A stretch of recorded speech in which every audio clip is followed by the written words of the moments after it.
Yeah, yeah. Yeah, yeah, yeah.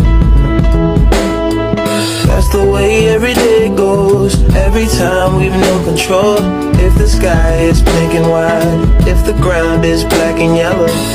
Selamat pagi teman-teman dan halo semuanya. Kembali lagi bersama kita dengan topik yang lebih menarik lagi nih, mengenai apakah bahasa gaul itu merusak bahasa Indonesia.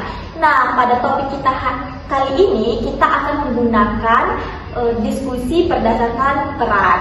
Di sini saya ingin Melika untuk menyampaikan pendapatnya. Terima kasih. Menurut saya penggunaan bahasa gaul bisa merusak bahasa Indonesia karena anak muda sekarang lebih sering menggunakan bahasa gaul daripada menggunakan bahasa Indonesia yang benar.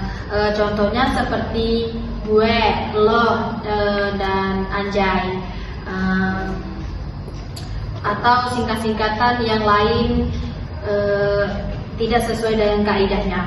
Jika terus dibiasakan, generasi muda bisa lupa dengan menggunakan bahasa Indonesia yang baik dan benar.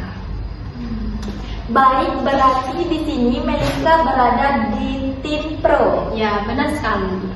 Selanjutnya saya akan mempersilakan Rudy sebagai pihak kontra untuk menyampaikan pendapatnya.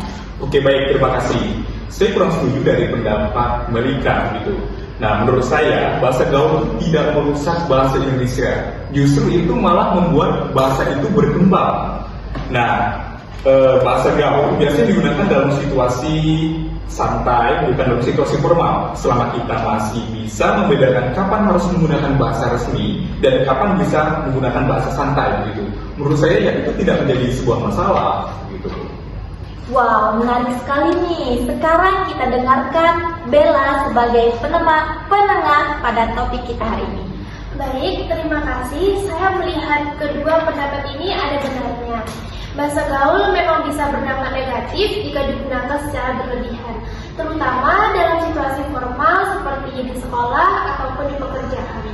Namun di sisi lain, bahasa gaul juga bagian dari kreativitas dan perkembangan bahasa. Jadi, kuncinya adalah keseimbangan dan kesadaran dalam penggunaannya. Baik, ini semakin menarik nih. Di sini, apakah Melika memiliki tanggapan terhadap pendapat Bella dan Rudy? Ya, saya setuju dengan Bella soal keseimbangan. Tapi kenyataannya banyak anak muda tidak bisa membedakan situasi. Bahkan dalam tugas sekolah pun masih menggunakan bahasa gaul. Itu yang perlu diperhatikan menurut saya. Saya paham maksud dari Melika, tapi itu lebih ke masalah kebiasaan ya, bukan karena bahasa gaulnya yang salah. Kita perlu edukasi, bukan melarang penggunaan bahasa gaul sepenuhnya gitu. Nah, benar banget.